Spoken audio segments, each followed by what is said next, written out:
there are choices. Yes. Am I correct about And that? to be honest with you, in Lambton Shores, I've said this before, and We have we've had a 90 lots discussion. and- yeah. We are over designated. We have to decide where we want development to occur. Yep. We need to be, and that's going to be our struggle here in Lambton Shores. We can do all these things. We can do intensification and redevelopment and small designated growth areas. But we have to make sure people understand where we want that. We don't want development all spread out down Highway 21. We need to be more strategic in where we say, okay, yeah, these lands are all designated for development. This is phase 1 area. This is our 20-year growth. Here's where we want it to occur.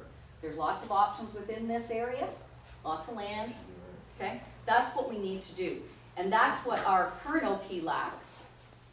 That's what our servicing lacks, okay? We can't invest our money wisely in servicing areas if we have no idea where we want people to be.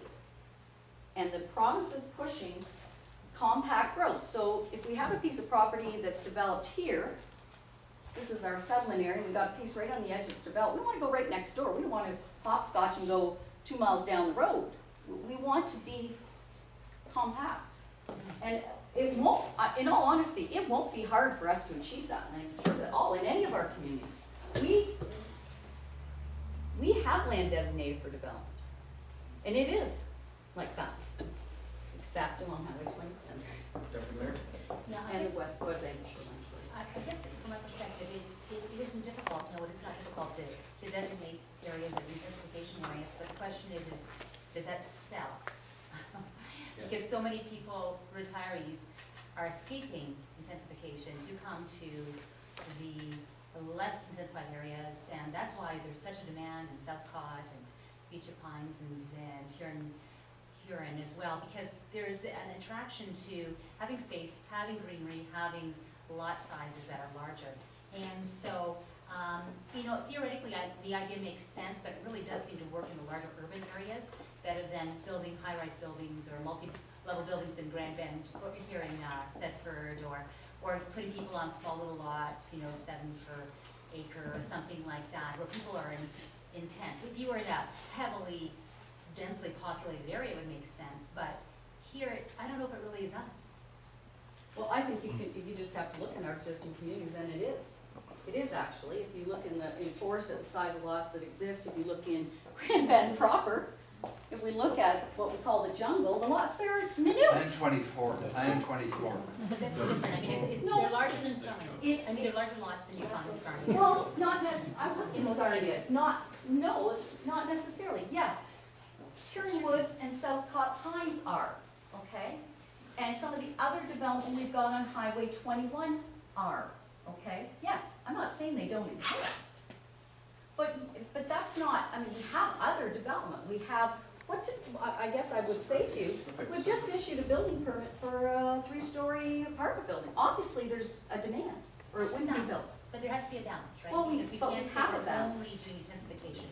That's our focus, because that isn't our focus. That's an option, as John has said. Intensification is an option, right? But what I'm saying to you is we can do all these things within the parameters that we've already established in our OP, but we need to be more guided and more directing. We need to think seriously about where we want this to occur, because in the end, we want healthy, livable communities. We don't want to waste taxpayers' money on building infrastructure way out when we can build it this far away as opposed to this far away. Okay? So it's a strategic look. Go far, go far. Intensification doesn't necessarily have to mean, like the lots that are in my subdivision are 100 by 150 in Richmond Park. And that's what they all were, give or take, the odd one that's a little bit. That doesn't necessarily mean that on my 100 by 150 lot, you're going to put 3 homes. But intensification on some of those larger, bigger homes could be a couple of rows of townhouses, like along the river, like where the condominiums are, right? Like that can be intensification too. It doesn't have to be that subdivisions come in at 50 by 80, you know, like some of the little small. So some of the subdivisions that are already in existence at the levels that they're at with the width of the lots that are already there can stay the same. But you could bring in some senior buildings, similar to what Rice has built, on some of those 2-acre lots, but not necessarily 100 units, maybe 9, in a group together sort of thing. Is that what you're talking We about? have a lot of options because we have a lot of large vacant parcels. We have options. That's all I'm saying is we need to look at our options, not keep going out and out and out and out. We need to be strategic and we need to understand that those lands do represent viable development parcels. No, they're right. You made that point over 4 years to me, and I think I got it into my head. We keep pounding the fact that we don't need to do it out in I think it's obvious, but Well, some may I not do think too. that. I do too. Actually, the former OPs, in the rural areas, let's put it that way, without using the B word, we constrain things to a limit within, I think the Deputy Mayor makes a good point, the demand for. And I think that's one of the issues in a rural urban community with settlement patterns, is the anomalies that exist within them are a little bit different, is her point. The anomalies that exist because we don't have redevelopment on the level of, we're not tearing down 1960s strip malls and putting in condominiums. What we're doing is we're accommodating the fact that we have 1920 lots in the jungle that maybe someday will be a nicer house on the same size lot. Intensification and redevelopment. That's redevelopment. I think the key to it is, and we're not going to identify many more growth areas. We figured that out back in the 1980s. The constraints then were that we may have in stock a lot.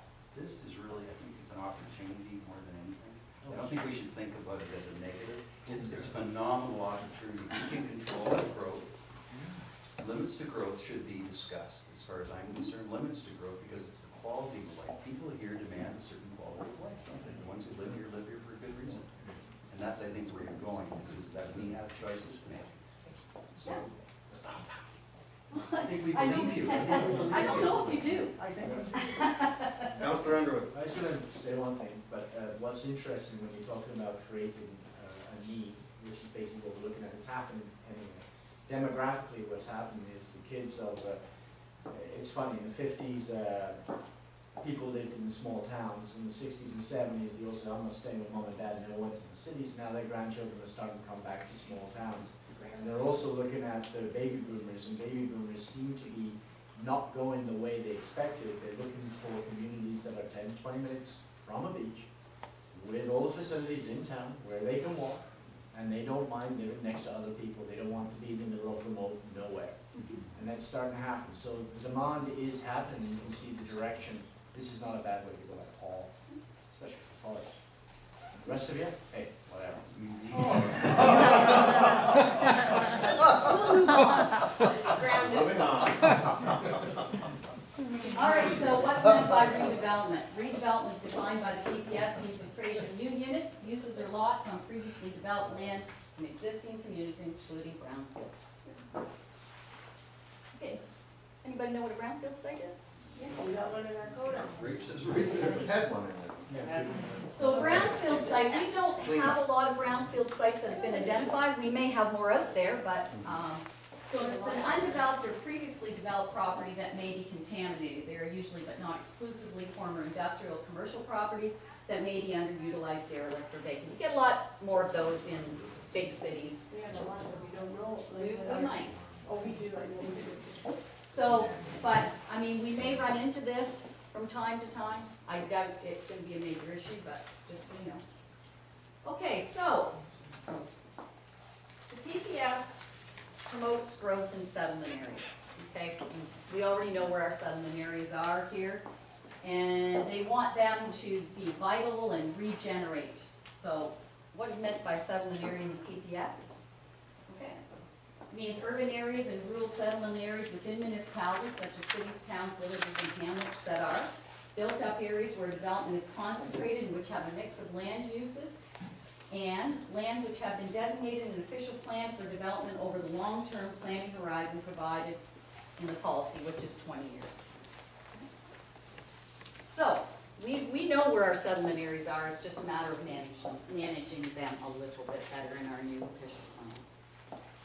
Okay, so the PPS requires that the land use patterns within settlement areas be based on more efficient use of land. I don't even need to go through these, we've already talked about all of them. Okay?